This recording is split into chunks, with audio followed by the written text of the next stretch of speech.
এখান থেকে লাহোরিয়া ড্যাম বলতে নিচে ওই দূরটা, ওই জায়গাটা হচ্ছে লাহোরিয়া ড্যাম 1 কিলোমিটার, বাঘমুন্ডি এখান থেকে 3 কিলোমিটার, আর লোয়ার ড্যাম এখান থেকে 2 কিলোমিটার। যে লাহোরিয়া গ্রামটা সেটা এই বাঁ দিক দিয়ে নেমে গেছে নিচে, আর আমরা চলে যাব এইদিকে। এখান থেকে বলরামপুর 28 কিলোমিটার, টাটা 85, আর ঝালদা হচ্ছে 40 কিলোমিটার। এই আমার বাঁ দিকে যে পাহাড়টা দেখতে পাচ্ছেন, এই হচ্ছে পাখি পাহাড়, যেটা আমরা আগের বার যখন পুরুলিয়া এসেছিলাম তখন এই রুট দিয়ে ঢুকেছিলাম, তখন এই পাখি পাহাড়টা পেয়েছিলাম। তো এবারে হচ্ছে যাওয়ার সময় এই রুট দিয়ে যাচ্ছি।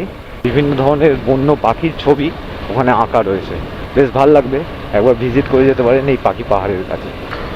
এই যে পাখি পাহাড়, এই পাখি পাহাড় বেসিক্যালি হচ্ছে মাথা ফরেস্টের অন্তর্গত।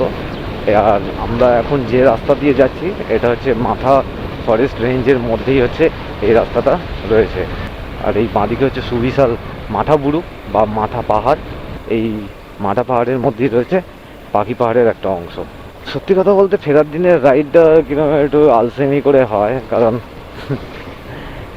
ফিরে যাওয়াটা ঠিক মেনে নেওয়া যায় না আর কি, কিন্তু ফিরতে তো হবেই, সমস্ত কাজকর্ম ফেলে এসেছি, ফিরতে হবেই, কিছু করার নেই।